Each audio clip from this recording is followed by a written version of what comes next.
पिछले एपिसोड में little monkey ने ट्रेजर वाले लिक्विड को पी लिया था, जिसकी वजह से वो वहीं पर बेहोश हो गया था। इसके बाद अगले सीन में हम फिशमैन के ग्रुप को देखते हैं, जो कि सिया और उसके सभी साथियों के ऊपर अटैक करने की कोशिश कर रहे थे। इसीलिए वे सभी भी इनका सामना करने के लिए रेडी हो जाते हैं और फिर हम देखते हैं कि वे अपने अपने पावर का यूज करके इनको मारने लगते हैं। लेकिन अभी भी हम देखते हैं कि इनका सामना कर पाना इतना आसान बात नहीं होता, क्योंकि वे यहाँ पर बहुत ही बड़े नंबर में आए हुए थे। मगर इसके बाद भी हम देखते हैं कि सीनियर सोंग इतना आसानी से हार मानने वाले नहीं होते और वे अभी भी अपने पावर का यूज करके इनका सामना करने की कोशिश कर रहे होते हैं। तभी इसी बीच हम देखते हैं कि इनको यहाँ से वो लाइट एनर्जी दिखाई देती है, जिसे देखते ही वे सब अब वहाँ पर जाने के लिए रेडी हो गए थे। इसीलिए हम देखते हैं कि वे इनके ऊपर अटैक करना बंद कर देते हैं और अब इस तरह से वे सब यहाँ से चले गए थे। लेकिन हम देखते हैं कि सीनियर सोंग को इनके बारे में ज्यादा कुछ पता नहीं था और इसीलिए वो भी हैरान होते हुए कहते हैं कि आखिरकार वे कहाँ से हैं। तभी सिया मिस यान से पूछने लगता है कि क्या तुमने इसे कभी देखा है, लेकिन असल में मिस यान ने भी इनको पहले कभी नहीं देखा था और इसीलिए वो भी इसके बारे में ज्यादा कुछ नहीं बता पाती। वहीं दूसरी तरफ हम देखते हैं कि लिटिल मंकी अभी भी वहीं पर बेहोश पड़ा हुआ था, लेकिन तभी इसी वक्त यहाँ की स्पिरिचुअल पावर इसके पास में आने लगती है और फिर हम देखते हैं कि इसके कुछ देर के बाद वो यहाँ पर होश में आ गया था। तभी अचानक से हम देखते हैं कि येलो बर्ड लिटिल मंकी के ऊपर अटैक करने वाला होता है, लेकिन यहाँ देखते ही सिया फान ने उसे बिल्कुल सही समय पर बचा लिया था और इसीलिए येलो बर्ड लिटिल मंकी का कुछ नहीं कर पाई होती।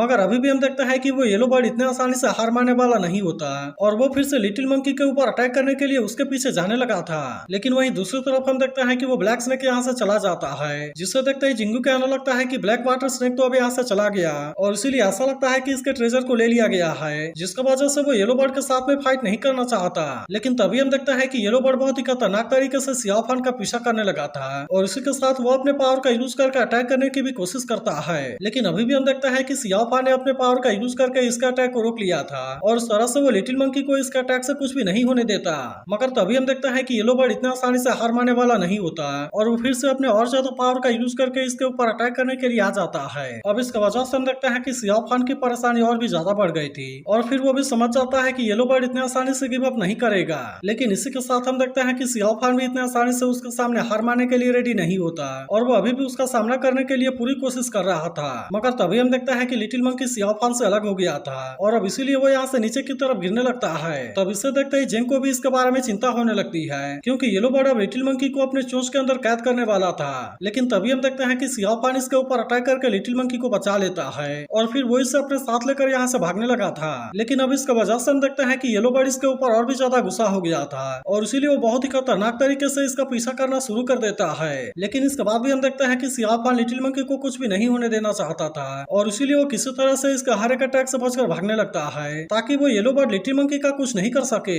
मगर तभी से बीच हम देखते हैं कि लिटिल मंकी फिर से सिया फान से अलग हो गया था और इसीलिए येलो बर्ड फिर से इसके ऊपर अटैक करने वाला होता है। लेकिन तभी हम देखते हैं कि जेंग ने बिल्कुल सही समय पर आकर उसे बचा लिया था और इसीलिए येलो बर्ड इस बार भी लिटिल मंकी का कुछ नहीं कर पाता। तभी सिया फान देखता है कि येलो बर्ड अभी भी गिव अप करने के लिए रेडी नहीं है, इसलिए हम देखते हैं कि वो फिर से अपने पावर का यूज करने लगा था और अब इस तरह से वो येलो बर्ड के ऊपर अटैक करने की कोशिश करने लगता है। लेकिन इसके बाद भी हम देखते हैं कि येलो बर्ड के सामने इसकी पावर ज्यादा टाइम के लिए नहीं टिक पाती और इसीलिए वह फिर से खुद को आजाद कराते हुए जेंग के ऊपर अटैक करने के लिए जाने लगा था। लेकिन तभी हम देखते हैं कि सीनियर फासियांग बिल्कुल सही समय पर उसके सामने आ गए थे और इस तरह से उन्होंने येलो बर्ड को रोक दिया था। लेकिन हम देखते हैं कि वो अकेले से ज्यादा टाइम के लिए नहीं रोक सकते थे, इसीलिए लू भी अब इनका साथ देने के लिए यहाँ पर आ गई थी और फिर वो तुरंत अपने शॉर्ट पावर का यूज करके येलो बर्ड के ऊपर अटैक करने लगती है। लेकिन अभी भी हम देखते हैं कि येलो बर्ड इनके ऊपर भारी पड़ रहा था और वे दोनों एक साथ मिलकर भी इसका ज्यादा कुछ नहीं कर पा रहे थे। तभी हम देखते हैं कि जेंग लिटिल मंकी को सिया फान के हाथों में वापस से दे देता है और फिर वो इसे जल्दी से यहाँ से जाने के लिए कहता है। वहीं दूसरी तरफ हम देखते हैं कि लू और सीनियर फासियांग अभी भी येलो बर्ड को रोकने के लिए कोशिश कर रहे थे और इसीलिए वे दोनों अपने अपने पावर का यूज करके इसके ऊपर अटैक करने लगते हैं। तभी इसी बीच हम देखते हैं कि जिंगू भी इनकी मदद करने के लिए यहाँ पर आ गया था और वो भी अपने ड्रैगन वाले पावर का यूज करके येलो बर्ड के ऊपर अटैक करना स्टार्ट कर देता है। लेकिन इसके बाद भी हम देखते हैं कि येलो बर्ड इतने आसानी से हार मानने के लिए रेडी नहीं होता,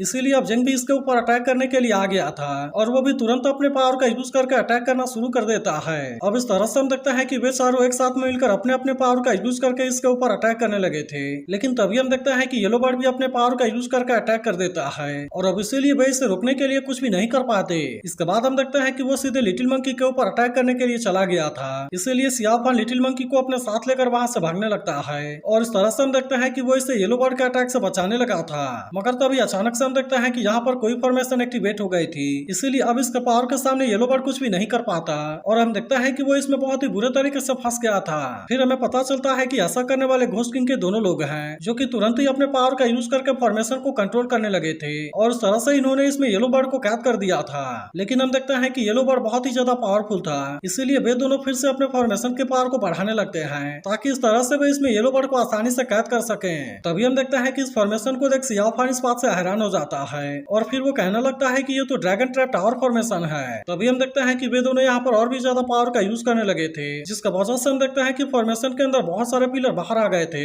और फिर इसके अंदर से निकलने वाले चेन येलो बर्ड को बहुत ही बुरे तरीके से कैद कर लेते हैं। अब इसके वजह से सभी को लग रहा था कि येलो बर्ड इसमें कैद हो गया है, लेकिन तभी हम देखते हैं कि येलो बर्ड इतने आसानी से हार मानने वाला नहीं होता और वो तुरंत ही अपने पावर का यूज करके इनके सारे चेन को बहुत ही आसानी से तोड़ देता है। तब इसके वजह से हम देखते हैं कि वे दोनों इस बात से काफी परेशान हो गए थे और इनको कुछ भी समझ में नहीं आ रहा था कि अब उनको यहाँ पर क्या करना चाहिए। मगर तभी इसी वक्त हम देखते हैं कि घोस्ट किंग भी यहाँ पर आ गया था और वो तुरंत ही अपने ड्रैगन टेमर वेसल का यूज करके अटैक कर देता है, जिससे देख सीनियर फासियांग इस बात से हैरान हो गया था और फिर वो बाकी लोगों से भी यहाँ पर केयरफुल हो जाने के लिए कहता है। अब इसका वजह से हम देखते हैं कि येलो बर्ड यहाँ पर ज्यादा कुछ नहीं कर पा रहा था क्योंकि ड्रैगन टेमर वेसल अब इसे अपने अंदर कैद कर रहा होता है। तभी घोस्ट किंग को देख सियाओ फान कहता है कि आप भी यहाँ पर आ गए। तभी हम देखते हैं कि yellow bird dragon tamer vessel में कैद हो गया था और इसीलिए घोस्ट किंग के दोनों लोग फॉर्मेशन को बंद कर देते हैं। लेकिन तभी हम देखते हैं कि घोस्ट किंग को यहाँ पर देख जिंगो और उसके सभी साथी पूरी तरह से हैरान हो गए होते हैं और अब इनमें से किसी को भी समझ में नहीं आ रहा था कि यहाँ पर क्या होगा। तभी हम देखते हैं कि सियाओ फान घोस्ट किंग के पास आता है और फिर हम देखते हैं कि वो उसके साथ किसी चीज के बारे में बात करना चाहता था, लेकिन तभी घोस्ट किंग उससे रोकते हुए कहता है कि हम इसके बारे में बाद में डिस्कस करेंगे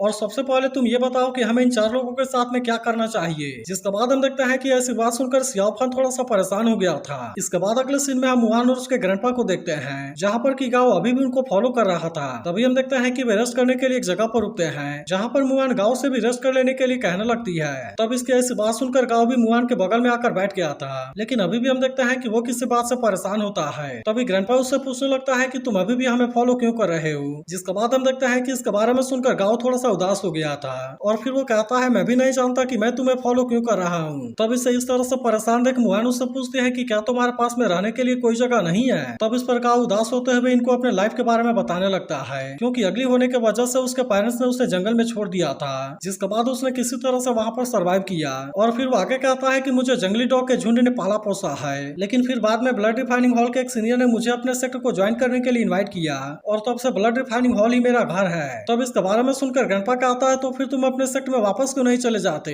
जिसके बाद गाओ इनको बताता है कि ब्लड रिफाइनिंग हॉल पूरी तरह से बर्बाद हो गया है और अब इसके बारे में सुनते ही वे दोनों भी इस बात से पूरी तरह हैरान हो गए थे। इसके बाद गाओ इनको बताता है कि गुली यानी कि सियाओ फान इसका लीडर है। तब इसके बारे में सुनते ही मुआन उससे पूछने लगती है कि अगर ऐसा है तो तुम अभी भी उसे फॉलो क्यों कर रहे हो। जिसके बाद हम देखते हैं कि गाओ अब उसे इसके बारे में सब कुछ बताने के लिए रेडी हो गया था। वहीं दूसरी तरफ हम देखते हैं कि घोस्ट किंग के बातों की वजह से सियाओ फान अभी भी कंफ्यूज था और उसे कुछ भी समझ में नहीं आ रहा था कि वो इनके साथ में क्या करे। वहीं दूसरी तरफ हम देखते हैं कि जेंग भी अब इसके बारे में सोचकर काफी परेशान होने लगता है क्योंकि अगर इन्होंने उनके साथ में फाइट करने का भी कोशिश किया तो वे इनके खिलाफ में कुछ भी नहीं कर पाएंगे और अब इसीलिए जेंग भी परेशान होते हुए खुद से पूछने लगता है कि सियाओ फान अब इसके बारे में क्या करेगा। तभी कुछ और देर सोचने के बाद सियाओ फान घोस्ट किंग से कहता है कि अब तो आप भी यहाँ पर आ ही गए हैं, इसीलिए आपको इनके साथ में जो भी करना है आप कर सकते हैं। तब इसके बात सुनते ही घोस्ट किंग हंसने लगता है और फिर वो सियाओ फान से कहता है मैंने पहले ही बोला था कि यहाँ के सारे डिसीजन तुम्हारे हाथ में होंगे, इसलिए तुम यहाँ पर जो भी चाहो कर सकते हो। लेकिन तभी हम देखते हैं कि जिंगू इन सभी के ऊपर गुस्सा होने लगता है और फिर इनसे कहता है अगर तुम फाइट ही करना चाहते हो तो चलो हम फाइट कर लेते हैं। तब इसके बारे में सुनकर घोस्ट किंग के दोनों लोग भी इसके लिए पूरी तरह से रेडी हो गए थे,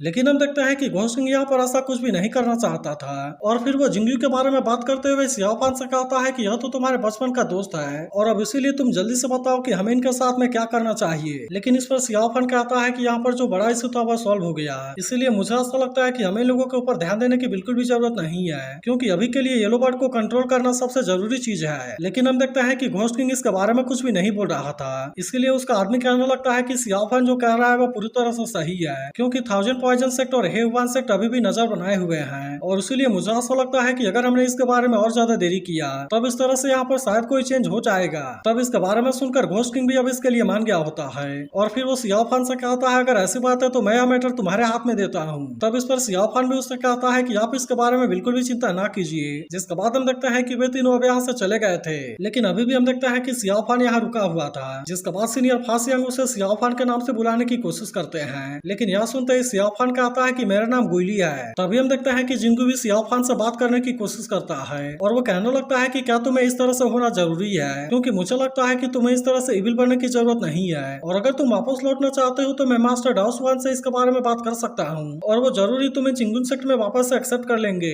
लेकिन इस पर सियाफान कहने लगता है कि मैं वहाँ पर वापस क्यों जाऊँ, क्योंकि हेवन और अर्थ तो पूरी तरह से अनफेयर है और वे हर एक चीज को डॉग के जैसे ट्रीट करते हैं। फिर वो कहने लगता है कि मैंने एक बहुत ही अच्छा लाइफ जी लिया है और इसीलिए मैं चाहता हूँ कि तुम्हें मुझे बचाने की कोई भी जरूरत नहीं है। तब ऐसी बात सुनकर जिंगू फिर से उसके साथ में बात करने के लिए जाना चाहता था, लेकिन हम देखते हैं कि सीनियर फासियांग उसे ऐसा करने से रोक देते हैं और कहने लगते हैं कि अब वो अंधकार के गहराई में डूब गया है और इसीलिए इसके बारे में कुछ भी करने से सिचुएशन और भी ज्यादा खराब हो जाएगी। इसके बाद सीनियर फासियांग सियाओफान से कहने लगता है कि यहाँ पर हमारा मिलना किस्मत था, लेकिन अब तो यहाँ की प्रॉब्लम सॉल्व हो गई है और इसीलिए मुझे लगता है कि अब हमें यहाँ से फिर से अलग हो जाना चाहिए। तब इसके बारे में सुनकर सियाओफान भी तुरंत यहाँ से जाने लगता है, लेकिन तभी हम देखते हैं कि जेंगू से यहाँ पर रुकने लगा था और फिर वो कहने लगता है कि तुम्हें इस तरह से कुछ भी करने की जरूरत नहीं है। फिर वो सियाओफान से कहता है चाहे तुम कुछ भी सोचो मुझे इस बात से कोई भी फर्क नहीं पड़ता, क्योंकि मैं अभी भी तुम्हें अपने फ्रेंड के जैसा मानता हूँ। और फिर वो सियाओफान से कहता है कि क्या तुम कुछ समय के लिए मुझे इस लिटिल मंकी को गले से लगाने दोगे। तब इसके बारे में सुनकर सियाओफान तुरंत इसके लिए मान गया था, जिसके बाद हम देखते हैं कि जेंग लिटिल मंकी से बड़े प्यार के साथ में बात करने की कोशिश करता है और फिर वो उससे पूछता है कि क्या तुम अभी भी मुझे पहचानते हो।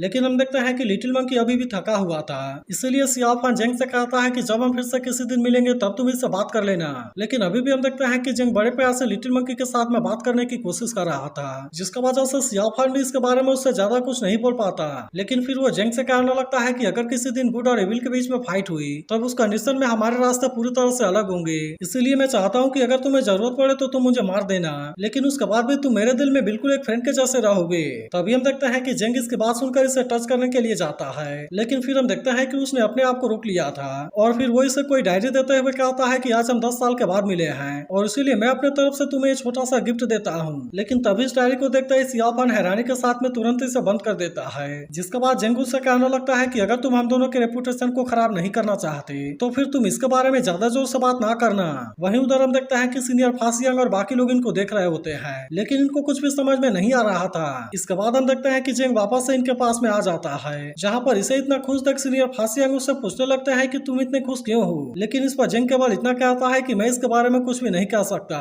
और फिर हम देखते हैं कि वो जिंगू को अपने साथ लेकर यहाँ से चला गया था। इसके बाद हम देखते हैं कि सीनियर फासियांग लू से भी यहाँ से चलने के लिए कहते हैं, लेकिन अभी भी हम देखते हैं कि लू लगातार सियाओफान की तरफ देखे जा रही थी, लेकिन वहीं उधर सियाओफान इसके तरफ बिल्कुल भी नहीं देख रहा था, जिसका वजह से हम देखते हैं कि लू इस बात से काफी उदास हो जाती है और फिर इसके बाद वो यहाँ से चली गई थी। लेकिन तभी हम देखते हैं कि लू से अलग होकर सियाओफान भी उदास होता है और फिर वो हेवनली फ्रेग्रेंस नोट की तरफ देखते हुए थोड़ा सा और भी ज्यादा इमोशनल हो जाता है। लेकिन इसके बाद भी हम देखते हैं कि उसने अपने इमोशन को कंट्रोल कर लिया था और फिर वो भी लिटिल मंकी को अपने साथ लेकर यहाँ से निकल जाता है। तो अगर एक्सप्लेनेशन अच्छी लगी हो तो इस वीडियो को लाइक और इस पर एक प्यारा सा कमेंट जरूर कर देना और अगर आप इसके अगले एपिसोड के लिए भी एक्साइटेड हो तो इसके बारे में कमेंट करके जरूर बताना।